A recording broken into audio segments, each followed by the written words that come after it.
Hello, everyone.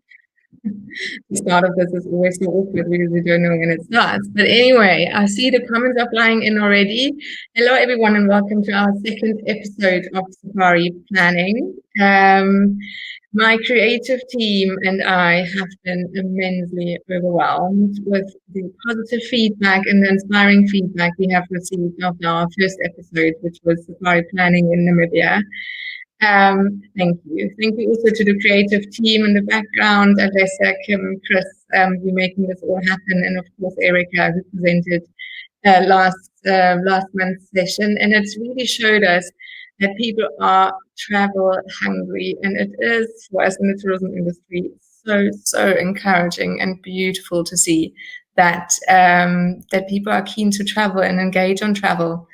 Last night I did talk to a travel blogger. Her name is Alex on the Map, and she said she's on a different Facebook forums about travel, and Africa is the hot topic, and everyone wants to, as soon as all of this is over, travel to Africa, to our spaces. And I can assure that our people, our communities, and our wilderness areas will have a big sigh of relief once you guys are back and traveling in Africa.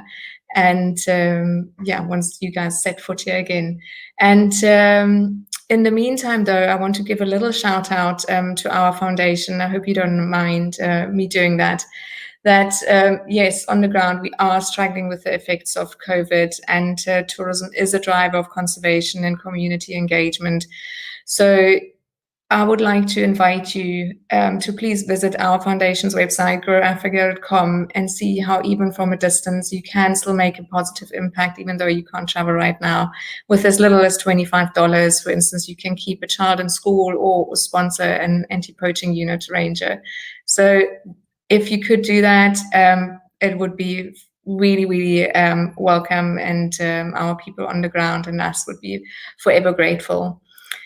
And but let's get to today. I see we have many people watching. It is super exciting for us. And today we are going to announce the much anticipated winner of our 10-day Namibian self-drive safari. And still thank yous go out to that, obviously, to Gondwana Collection and all these other partners that have sponsored the trip. I will go into detail there just now.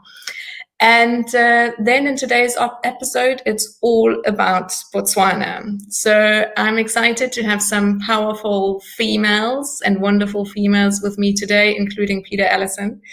And the first one that I would like to introduce at this point is Rachel. She's one of our trusted and long-standing safari planners. She has put this wonderful luxury Botswana safari together.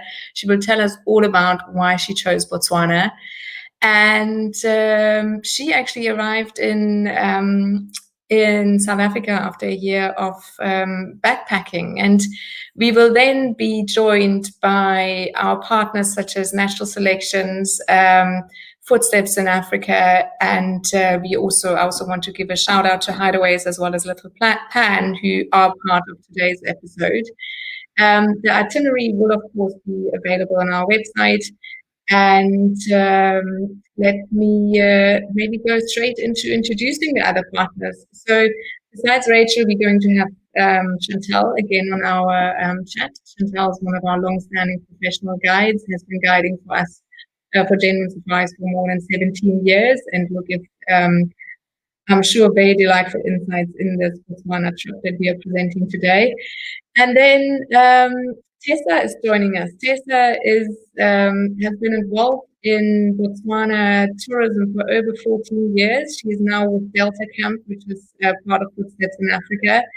Her tourism career started as a camp manager, actually, working for Great Plains Conservation, and she has a degree in ecology, which I'm going to quiz her about later a little bit. And what started as a break from reality for her then led to a career. And last but not least, joining the female crowd is Peter. Peter Ellison is a friend, hence I'm allowed to make these jokes. But most importantly, I guess, a famous writer, dad and husband, of a few hilarious books, and is one of Africa's top safari guides. The books that he has written was Whatever You Do, Don't Run, and Don't Look Behind You. But he's also co-founder of Natural Selections, and Natural Selections specializes in camps with a real heart and soul and a focus on seeing game not only by vehicle, but also from floating hides, walks, as well as sky beds. And he says he loves his camps because of its diversity. And we will talk to him about his earliest memory in the bush, which was at the age of 19, and his most exciting wildlife experience with an elephant herd who had a matriarch sporting tusks shaped like Dali's moustache.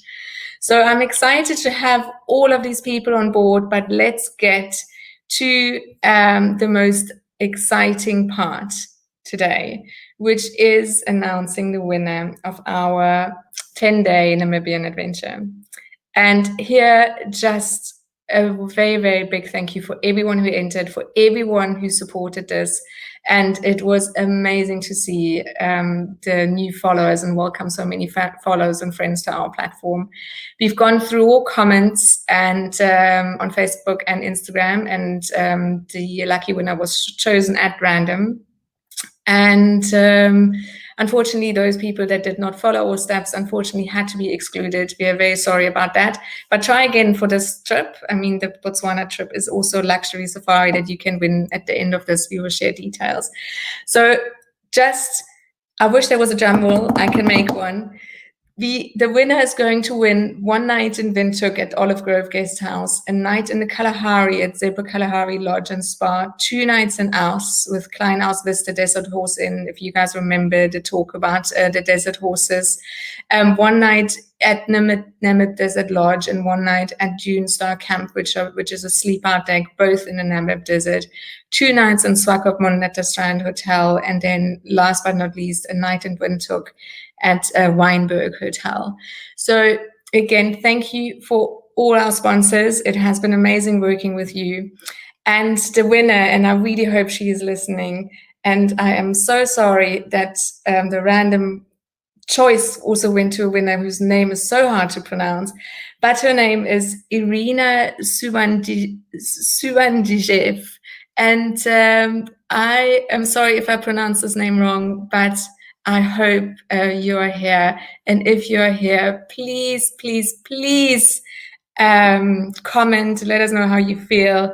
And for everyone else who's not won, please hang on, listen to Rachel, Chantal, Tessa, myself, and Pete introducing Botswana to you. And maybe next time you're lucky and win the Botswana competition. So congratulations, Irina, and let's dive straight into Botswana. So maybe I can get my creative director in the background to pop in Rachel. Hello, Rachel. How are you doing? I'm doing very well, thank you. So, Rachel, you are presenting Botswana to us today. Tell us, why have you chosen Botswana as your trip? I love Botswana. It's a spectacular place. Firstly, for seeing lots and lots of wildlife, but also for its enormous open spaces and skies. Especially now, we need to be thinking about social distancing. Perfect place for that. Tons of space for everybody. It's also very eco-conscious as a country, with a commitment to protecting its wildlife. And you can safely assume that your lodge in any of the wildlife areas is going to be built on land which is leased, with an agreement that it can be taken down without a trace once they're finished with it. So very little impact on the environment. So, Rachel, you have chosen quite some spectacular camps for your itinerary. Why have you chosen those particular camps? What what relationship do you have with them? What do you find so special about them? Well, I wanted really an itinerary where we can really feel Botswana and really get into the whole ethos of it. So these lodges have something different about them. So either you can do something that you can't do anywhere else. Maybe you're walking through the wilderness where otherwise you might be in a vehicle, or you get to spend some time with the local people. But yeah, it's really about getting to feel the ground under your feet and smell the air and the elephants and everything that's around you. Maybe you can ask Peter later what an elephant truly smells like, seeing that he might have done anything about him. So Rachel, are you keen to get us started on your presentation? Absolutely, let's go. Cool, let's go. Okay, so let's start with a bit of an overview as to see where we're going to be going. Our first stop is going to be Mahadi-Hadi-Pans, where I'll spend some time with the San. Then we have a quick stop in Maun, where the donkeys and cattle have priority on the roads. Next, we go to the Okavango Delta, where we get to explore the area on foot. And our last visit is going to be Kuzuma Forest Reserve on the eastern side of the country, sharing a border with Zimbabwe. Cool. So Rachel, this trip looks really amazing. Thanks for the overview. And before we get started with your first camp, I also want to bring on Chantal, who has joined us obviously in our last session for Namibia already. And while we're getting Chantal into the room. Hi Chantal, welcome. Hi. Yeah, there we go. How are you doing? I'm very well, thanks. How are you, Katja? I'm good, thank you. So, Chantal, today we talk all things Botswana. Last time we talked all things Namibia. I'm sure you're as excited as us about Irina winning this trip. But Chantal, you having been a guide for more than 17 years, tell us your relationship to Botswana. Well, Botswana is a fantastic country. It's completely unique. It's untouched wilderness. The Okavango Delta is spectacular and entirely unique. The wildlife, you can see animals, and there's nobody else around. You can really feel like you're getting out of the world and just enjoying nature. It's just a spectacular country. Oh, fantastic. So Rachel, so Chantal, I will ask, bring you in on any questions that we have around the areas and the packing lists and all of that. I'm sure last week you gave us some good insights on what to pack when go on a trip in Namibia. I will ask you the same of what to pack when going on a trip into Botswana. But let's get started, Rachel. Let's show us your first stop, your first destination. Okay, so I have been to visit Botswana a couple of times, but it's a big country and I still have a good few bucket list places and experience I'm dying to get to. The first of these is Mahadi-Hadi-Pans. It's less than 2 hours east of Maun by road, and this is where we're going today. To tell us a little bit more about our stay here, I'd like to bring in Peter, please.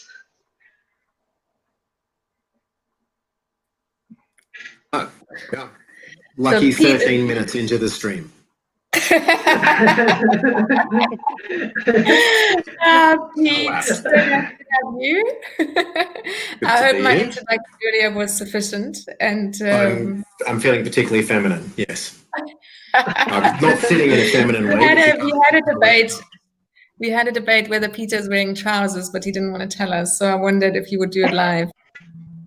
I'm going enigmatic on that. You'll just have to decide for yourself. I should keep my hands on screen, having said that, shouldn't I? All right, Rachel, shoot your questions for Peter about this wonderful looking place, Meno Kwena. Okay, firstly, Peter, what can you tell me about the area and what wildlife can I expect to see during our stay? So Meno is an unusual property for Botswana in that it has something that is rarer than a pangolin, which is a cliff. Botswana, a topographical map of Botswana is the most boring sheet of paper you've ever seen. It's dead flat, the country, and yet has a variety of landscapes. But Meno Kwena sits on the banks of the Bateti River, and over thousands of years, it is carved down and left a cleft. So in most places in Botswana, you might have a beautiful view, but Meno gives you a vista. And the vista that you're looking into is Naipan National Park.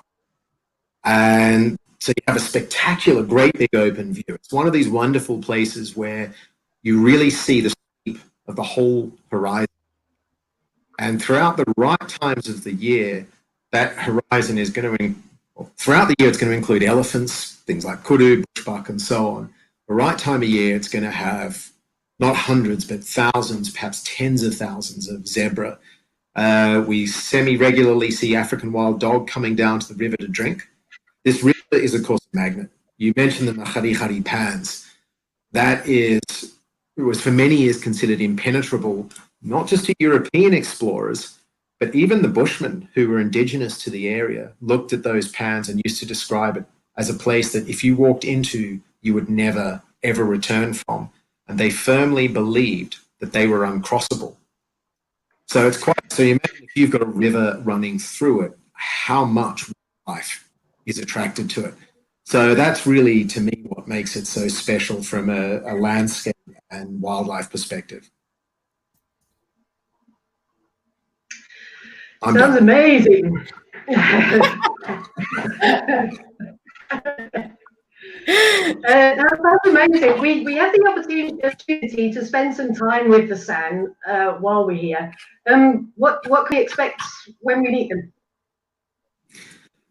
This is, in terms of cultural tourism, it's something I really like the way that this is done. There's no artifice to it. Oh, I actually know him. There's a community of bushmen, and they come from close to the Namibian border. They're not from right around here.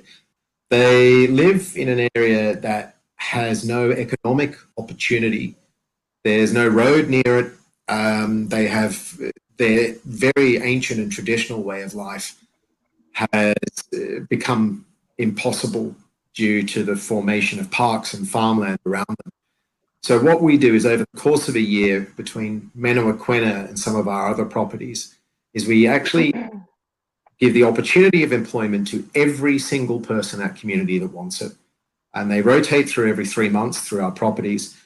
But this is a bushman experience. It is not our experience. So we never dictate what they should do. So every time you go out, and I've been out with these guys and women many, many times, and it's been different every single time. And I've learned something new every time. And I love that after 26 years of safaris to still be able to learn new things. That to me is the greatest thrill of all. So, for example, the gentleman here, he's holding up a bulb, and I do happen to know what this one is. It can be scraped, and the pulp, when squeezed with a handheld, releases what is a perfectly drinkable water. It's got a bitterness to it. But you can imagine if you were in the Kalahari, that is as important as anything that we're digging out of the ground today. And it's more sustainable than anything that we Westerners dig out of the ground because they very deliberately only take part of it and then they put it back in, and that bulb will recover and will regenerate and be there the next time they come through. So there's a lesson in sustainability from a culture that we think is perhaps the longest culture in the world to have remained unchanged. It's either between the Bushmen or some of the Australian indigenous groups, one or the other of those, tens of thousands of years of an intact culture. So it's extraordinary to see that.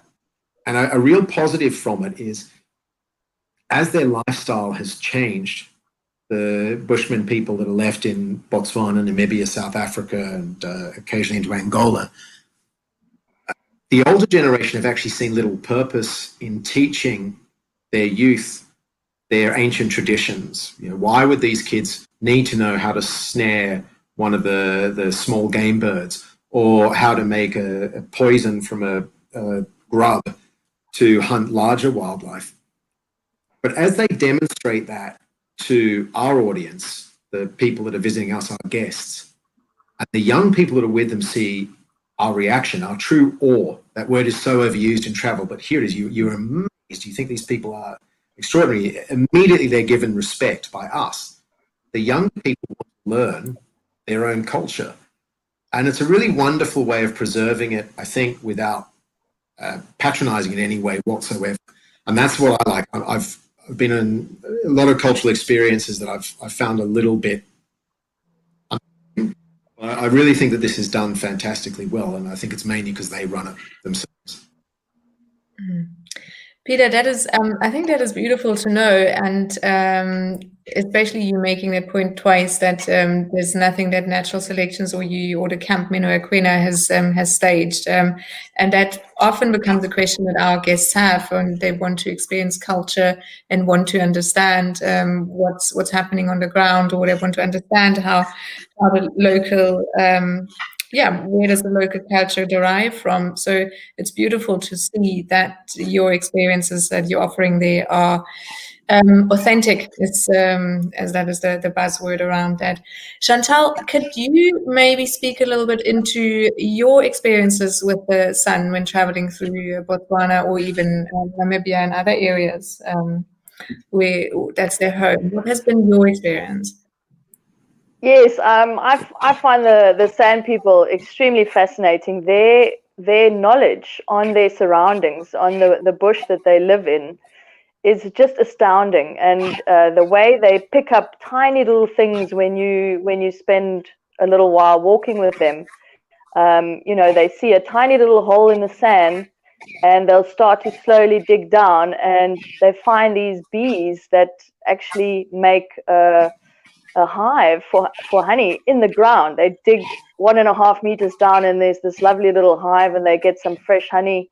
And as Peter was saying, that sustainability, the way that they look after their resources, the way that they protect it and ensure that next time they can use that resource again, and to think about other people as well. But one of the things I love most about spending time with them is their joy. They laugh so easily. They are such natural storytellers. And the way they're wonderful mimics, they love to mimic the animals in the wild that they hunt and spend their time with. So it truly is a really joyful experience to get to learn a little bit from them and to spend a bit of time with them. It's a special experience. Very cool. Rachel, you want to carry on? Sorry, I lost you there. That's why I carry on. I'm not too sure if Rachel's frozen, but Pete, Meno Kwena has a floating hide. What is that? What can we imagine from a floating hide? Okay, so I mentioned the Bateti River that flows through, and like a lot of the waterways in Botswana, it's quite temperamental. And it seems random. I often think of it as Savuti in the south. Might flow for a decade, switch off for 50 years, flow for 100, switch off for 3, come back for 1 or 2. And that's a combination of factors of tectonics. Chantal could tell you more about this, and hopefully on one of your trips, about the Botswana is very seismically active, but you're not feeling it typically because you're in such a deep bed of Kalahari sand. But that's affecting it. Of course, water will always take the easiest route. But what we have is a river out the front most of the time. And when that is in, we have, when we say a hide, often you think of a boxy, claustrophobic little structure.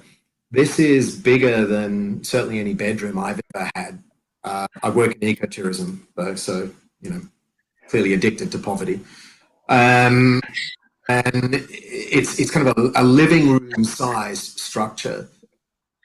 When you're down there, so you have either the cliff perspective, as I mentioned, or the water level perspective. If you're a photographer, you'll love this. It might be the zebras coming down. It could be bull elephants. It could be a kudu with magnificent spiral horns. But you're at the drinking level. But in full comfort, there's no jostling for elbow room. And I actually had a moment in there with my daughter when she was on her first safari, and she was I think a highly qualified 1-year-old at this point. On my lap, and I was getting the best photographs of zebras that I'd ever taken in my life. And I had this strange feeling, I couldn't figure out what it was. And then I finally realized there was no in the world that I wanted to be more than where I was at that moment. And Chantel, you spoke about the joy of the bushmen. I think they've got that a lot of the time. I'm not a philosophical or spiritual person, but I think they're teaching me that I probably should be. You know, the whole live in the moment thing, they do it so effectively. Two states of being, hungry or not hungry. Don't worry about anything else. And yeah, that moment of sitting there, and I thought, this is what we should be offering all of our guests, is the opportunity to feel like there's nowhere in the world that they should be or would want to be more than where they are right then. That's it. That's our aim. Cool. Rachel, you pulled up pictures here of a sleep out deck. I think we can give Peter another 20 seconds of the stage. I understand for anyone who stays 3 nights, we get to sleep out in the pan. Tell me about that. Yeah, so if you stay 3 nights at Meno or Kwena, we do offer this where you go out. As you can see, it's a very simple setup, which I think is great. It's a very purist sort of setup. First question a lot of people ask is it safe? My answer to that is, of course it is, or we wouldn't do it. You can't get repeat guests if they die on the first trip. So, ultimately, we're into conservation, but we've got to survive as a business for that to be effective. It is these pans, these salt pans, nothing can creep up on you. For starters, it'd be like somebody trying to creep up on you over spilt cornflakes. It crisps and crunches as you walk. There's no grass growing out here. The salt, they are salt pans, is an inhibitor to growth. So there's no grazers, therefore there's no lions. To be in a place, I spoke about nothing but horizon, and the silence out there is overwhelming in a wonderful way, in a really positive way. And you're out there and it's just the people with you. And it's probably the furthest you're going to have been from other humans in your life. Most of us have grown up in a city, the bulk of us, I think. So, yeah, really, really exciting opportunity to get out and do that. A very simple thing that may well be a highlight of your trip. Definitely very worth the next flight there, I think.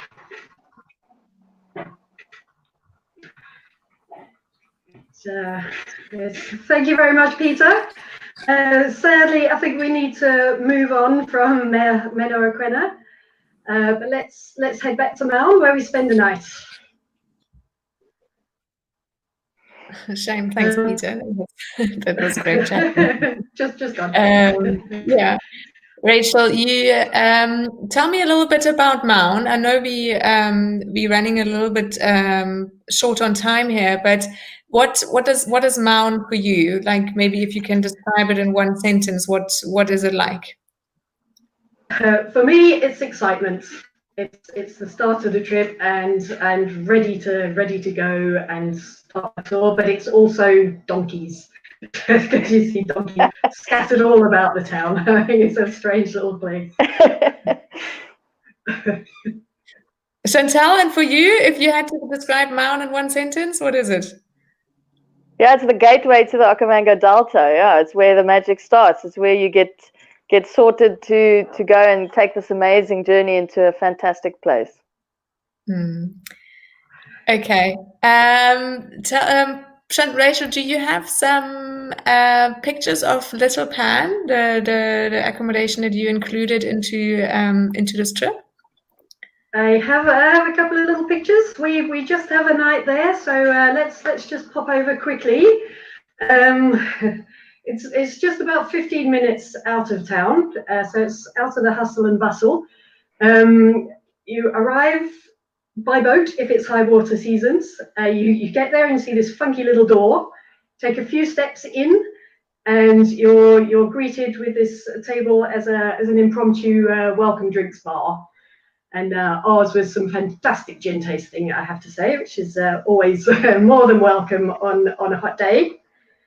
There's also a very inviting pool and someone to hand you a drink as and when you'd like it. But I didn't want to miss the chance of a walk through their amazing botanical gardens while I was there, just to learn a little bit about the gardens and the trees, and the animals that come and go. But also got a chance to get my hands in the soil and I helped plant a tree. That is phenomenal. I mean, I love that you've chosen also all these accommodation places and safari lodges that really do try and leave a positive impact on the environment and wilderness areas. And like Peter said, the sun experience at Meno Kwena and here at Little Pan, which introduces you to tree planting in Maun. And tell me, from Maun, Chantal said it's the gateway to the Okavango Delta. Before we talk about how you get into the Delta, Chantal, the Okavango Delta, can you tell us a little bit about it? What is it?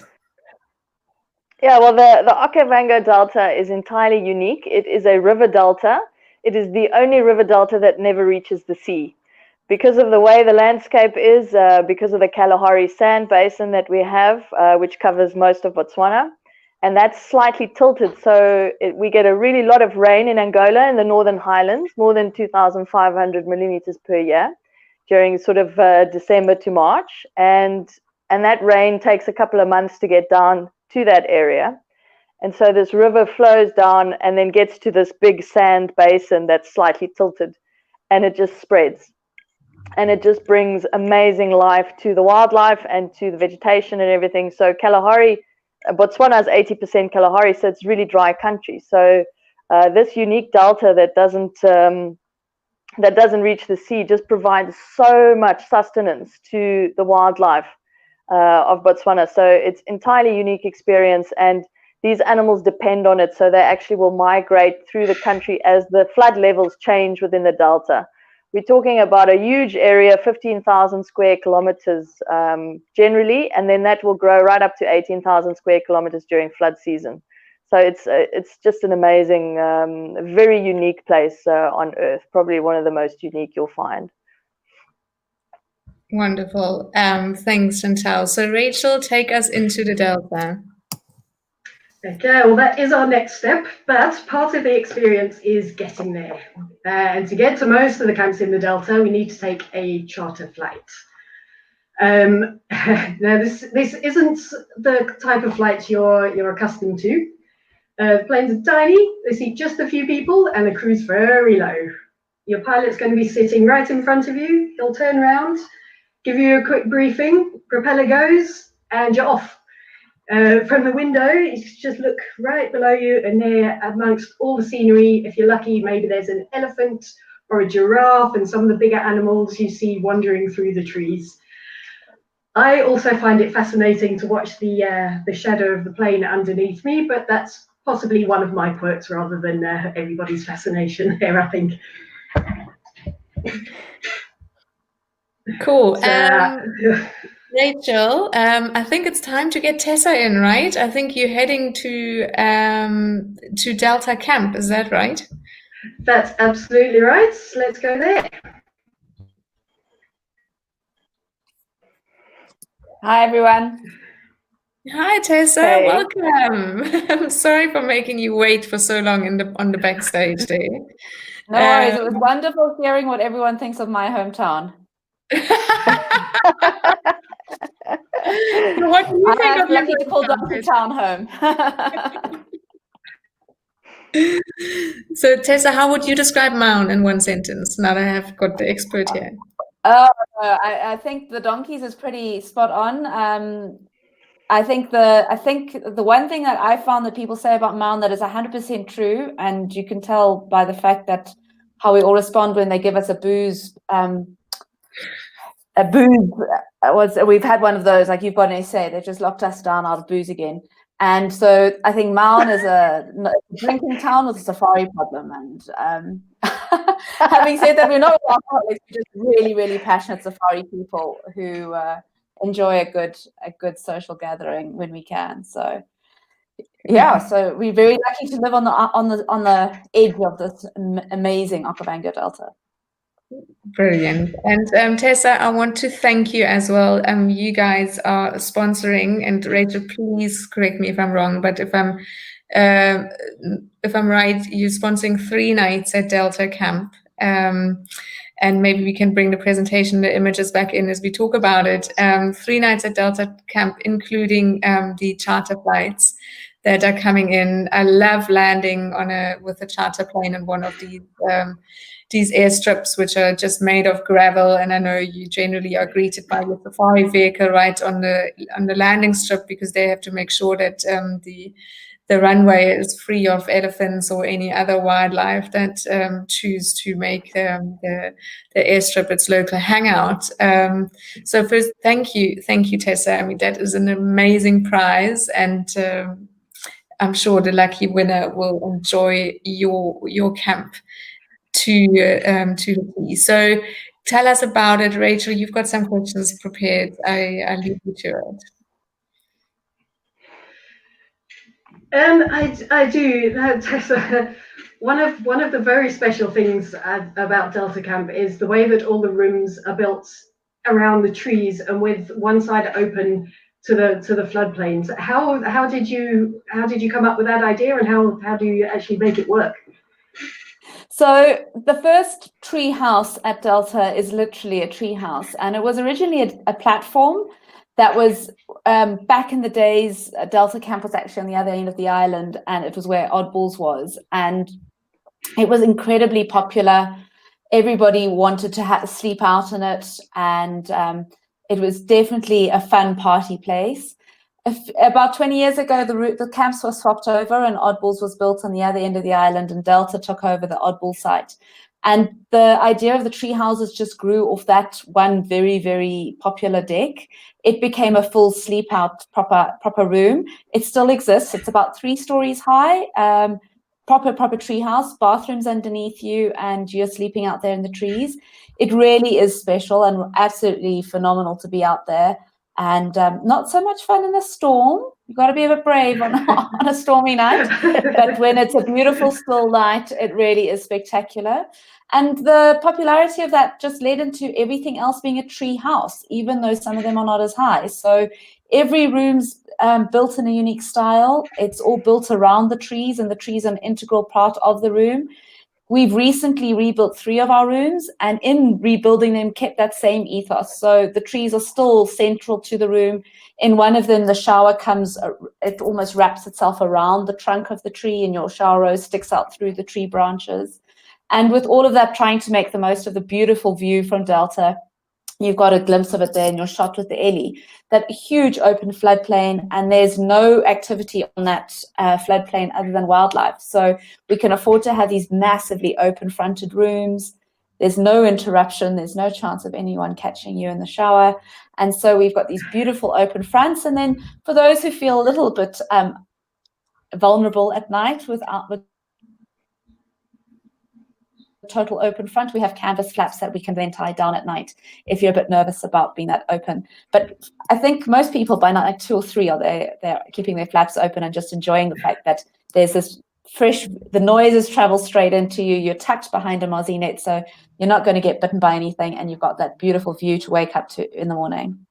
That is actually a question that I would have for our listeners. I would like to know, who of you chooses at a tented camp like that to have the flaps open, and who of you chooses to have it all locked in? If you can leave the comments in the comment box, I would like to see, who has what sleeping habits when out in the bush. Exactly. And, Peter was talking about those sleep outs in the pans, and it's a similar kind of thing. Like, if you're coming out here, really push yourself to the max and try and have those experiences, because that's what makes traveling to somewhere as exotic as Botswana worth it.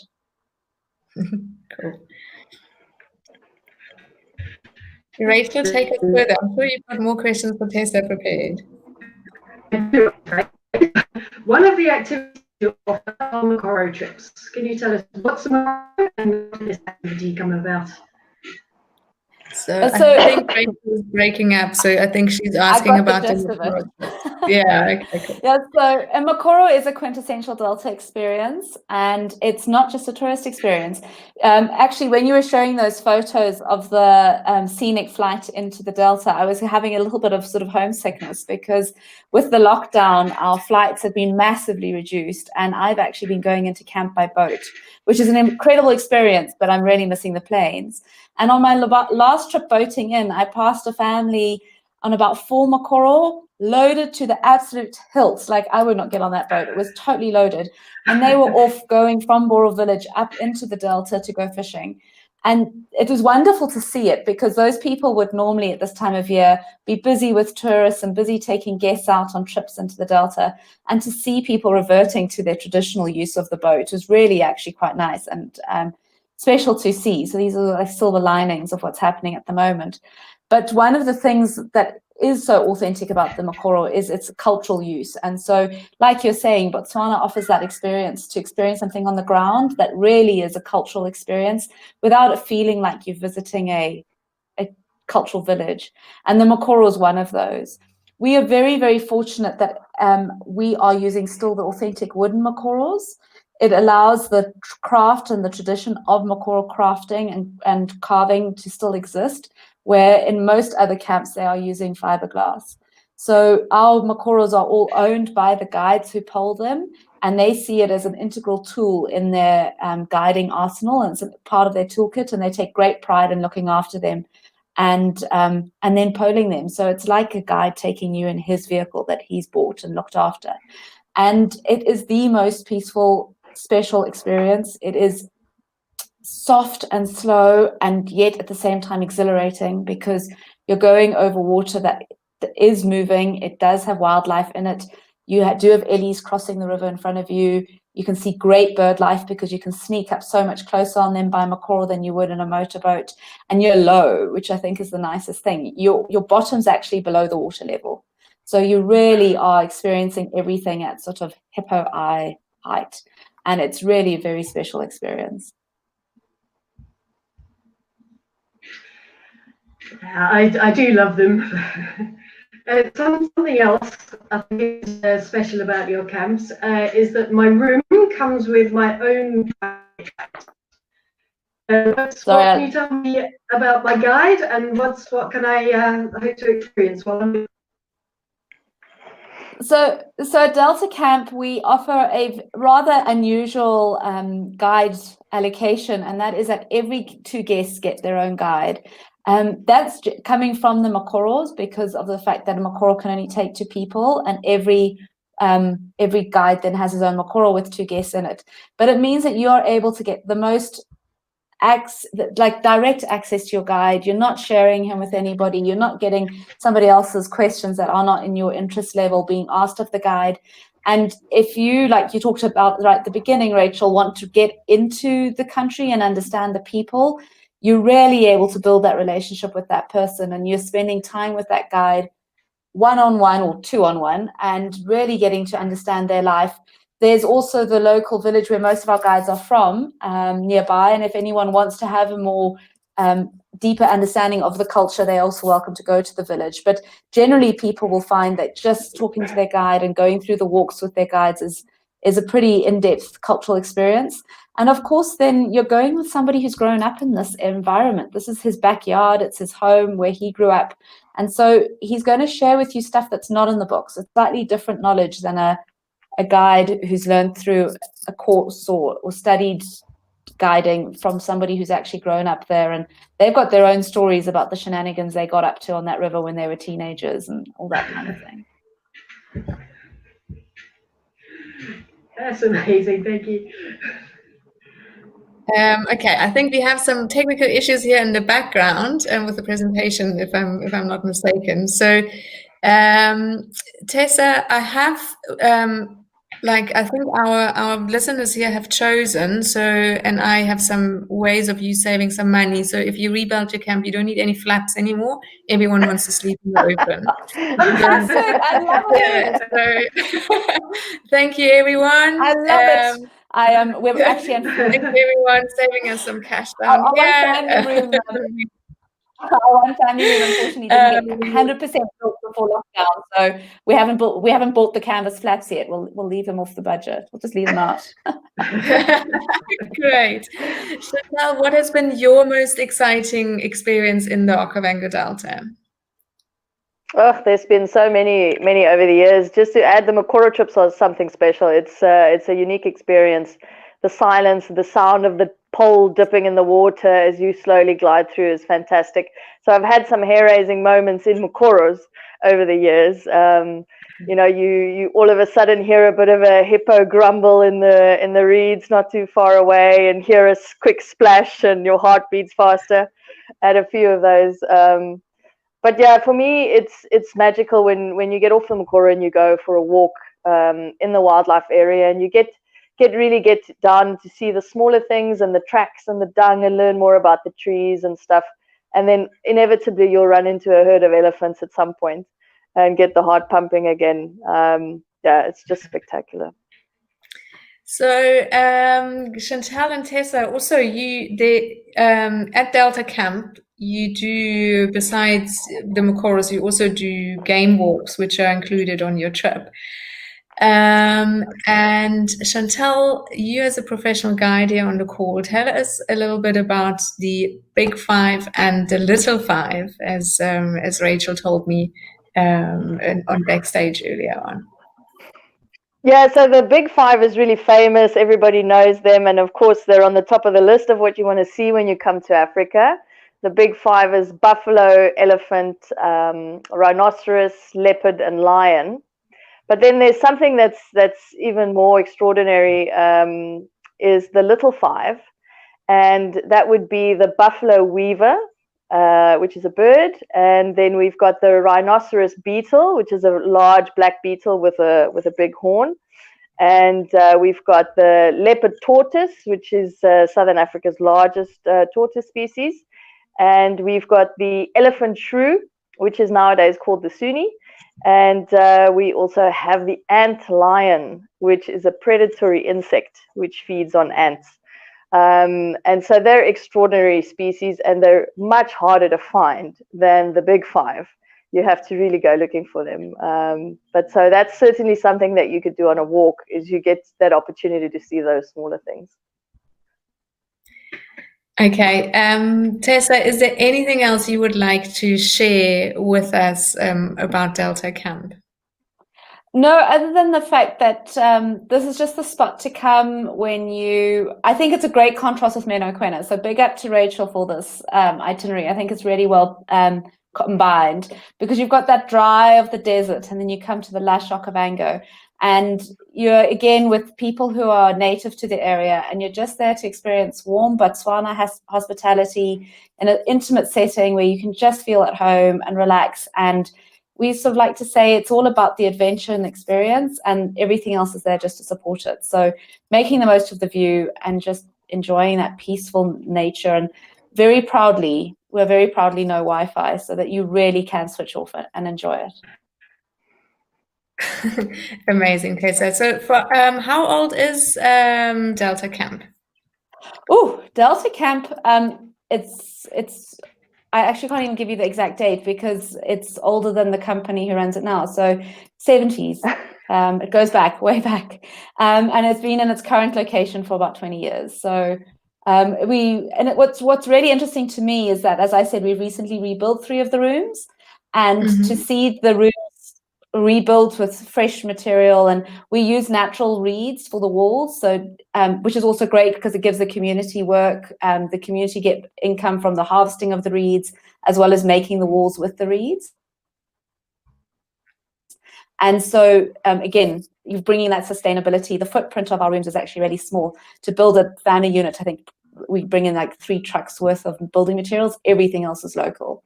So to rebuild these rooms and sort of still keep that same design and see it work again 20 years later is awesome, because you just know that it's that authentic eco experience. It's really about keeping the sustainability feeling in it, keeping those trees in the room, and keeping you connected to nature, and that's what it's all about. It's really an eco cabin, eco lodge vibe, which is now becoming quite rare in Botswana.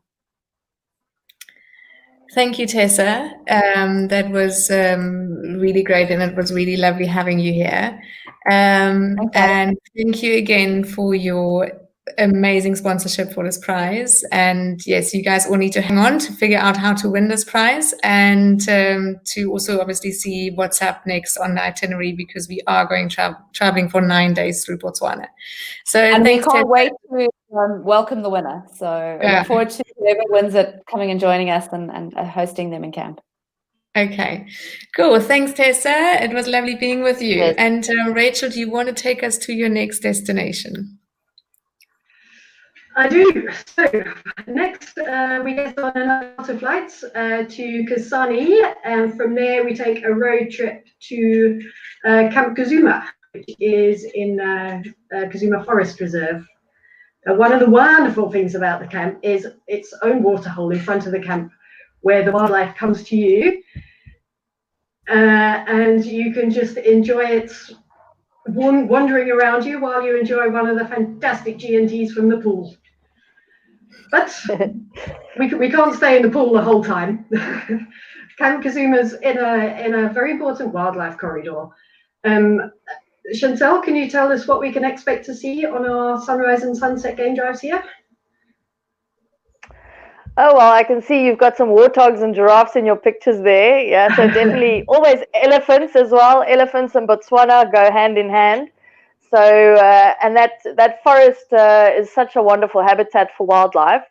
I have seen everything from wild dog, lions, hyenas, sometimes even just driving through that region, they cross some of the transit roads and things. So it really is like any game drive. You don't know what you're going to find. Nature's going to give you what you get, but certainly there's a huge variety of species that live in the region. So you can expect to see some of your general game like zebra and wildebeest and your giraffes and things, but also certainly there's opportunity to see the predator species. And then, of course, always the fantastic elephants are always there. Fantastic. Now, I have to ask you, sorry. Yeah.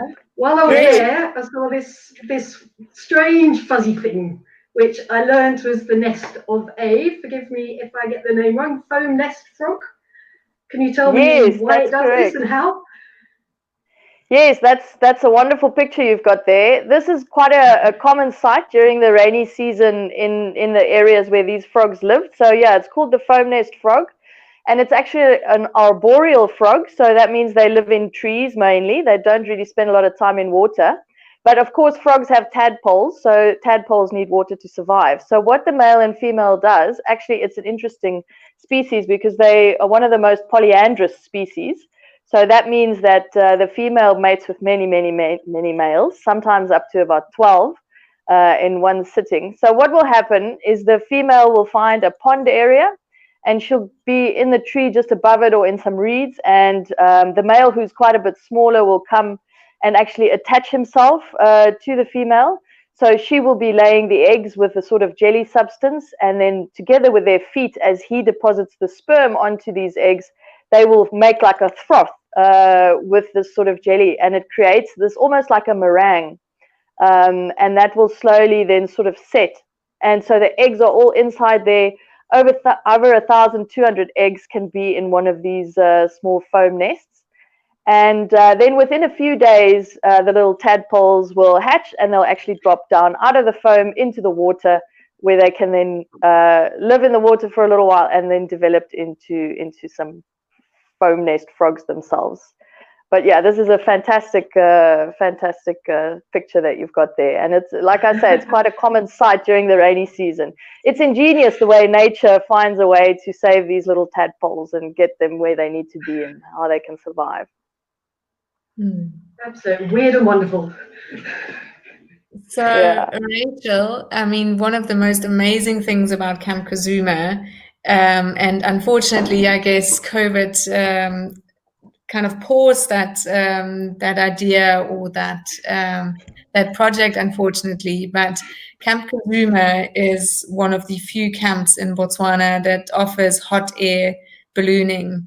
And it was due to start in May this year, but unfortunately with COVID on its way, it hasn't launched. But for anyone visiting Camp Kuzuma, visiting Chobe, they can, as soon as international borders are open again, they will be able to experience hot air ballooning over the Kuzuma forest areas. So Camp Kuzuma borders onto Zimbabwe. It's a Kuzuma forest area. It has uninterrupted wildlife corridors from that where wildlife travels between the Chobe region and the Wangi region of Botswana, and all the way into the Caprivi Strip as well as Angola. So it is a area teeming with wildlife, and especially in the rainy season, actually the Soloko Plains are in a unique environment, in a unique corridor, and we've actually had some conversations with the founders of Elephant Without Borders, which is a conservation foundation that Hideaways supports with Camp Kuzuma. And mainly the support goes for aerial surveys and also helping people share landscapes with elephants and wildlife for obviously good human-wildlife coexistence. And also Camp Kuzuma offers emergency assistance for wildlife and critical needs. So there's the relationship between Camp Kuzuma as well and Elephants Without Borders. But the founder of Elephant Without Borders, she has just recently in the rainy season been to Camp Kuzuma and has seen herds of 96 sable as well as massive herds of eland in this area. So wildlife viewing is incredible. And as Camp Kuzuma is further away from Kasane, so not so much into the hustle and bustle of Chobe National Park, it does offer a more secluded, as Rachel put it in the beginning, also a more social distant safari experience. And yeah, obviously we hope by the time the winner gets to travel, or whoever chooses to book the trip gets to travel to Camp Kuzuma, the opportunity of hot air ballooning will be available, as it is really, really unique to this area and to this area of Botswana. Would definitely be something to do while you're out there if we can. So hopefully, let's all hope that gets going soon. We are coasting. It's funny that we do a Chobe River cruise though. So even if we don't get on in the hot air balloon just yet, we can still take some time on the Chobe River, just have a bounce around in the water with the hippos and the ellies and everything else that comes to play and drink in the water. It's definitely something that everyone needs to go if you go to Botswana. Rachel, as Tessa said just now, the choice of your itinerary seems to be incredible. It seems that you have put together an itinerary that is so diverse, touches on different wildlife areas, different rivers that don't always run, like Peter said with the Boteti River, and different wildlife experience, be it on foot, be it from a hide, be it from a mokoro, and even from air with a hot air balloon. It is a truly sensory experience. And Chantal, you as a professional guide, before we closing and before I give some details about how to win this prize, what would you pack on a safari like this? It's so different than the Namibia trip that we spoke about the last time. What would you pack, and what books would you read beforehand? And if any of our listeners have any suggestions of what travelers should definitely pack or what books to read before traveling to Botswana, please do let us know, or also pop your email into the comment box. We happily send you a list of whatever Chantal's suggestions are going to be. Yeah, no, great. Botswana, some things, translate from any country. You always need your binoculars, especially if you're going to go on safari, your camera and your binoculars, and then always hat and sunblock, depending on the time of the year. But usually I would suggest beanies and scarves for your game drives in the morning or for late afternoon boat trips and things. So you need something warm, but you also, the days will get nice and warm as well. So you need summer summer attire as well. And then if I heard Rachel mention a couple of pools, so definitely your swimming cozy, and a nice pair of flip-flops when you're just around camp, and a good pair of hiking boots for your walks in the bush. And try to remember to do sort of more plain colors, more sort of natural khakis and beiges and things, especially for your bush walks. You don't want bright colors and things like that. And then, of course, you've got to visit your travel doctor and just find out Botswana is a malaria area. So if you're traveling, especially in peak malaria season, you need to just bring your prophylactics. And then books, definitely there's some great books about Botswana. One that's really good is called Seretse and Ruth, which is all about the love story of Seretse Khama, who was the first president of an independent Botswana, and his British wife, Ruth. And it's a very interesting story. They had quite a few things to overcome, and it's so much better because it's true. And of course, much later, generations later, their son Ian Khama was president for 2 terms in Botswana. So that's very good to read before. One of my favorite books about Botswana is by Wilbur Smith. It's called The Sunbird. It's based in Botswana. So not much to do with a lot of where you're going on this particular trip, but it just gives you a nice feel for the country. And then always, if you're even if you're not going to Botswana, but you want to get a bit of a sense of the country, then you've got to read the #1 ladies detective agency by Alexander McCall Smith. It just gives you such an insight into the people. The people of Botswana are very polite and quite reserved, but very friendly, and they're very respectful people as well. And so it really gives you a nice feel for what you can expect from the local people in the country. And we'll teach you a little bit of how to greet people and say dumela ra, and use the respectful terms and that. But it's also a fabulous story.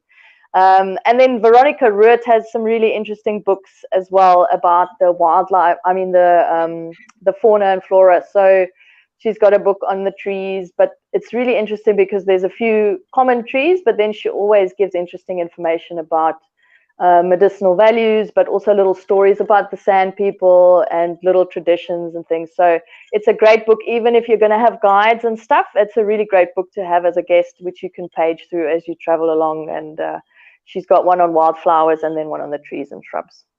So it's very good. Wow, thank you, Chantal. That was Can I just add yeah, water bottle for packing? A water bottle, yes. Yes.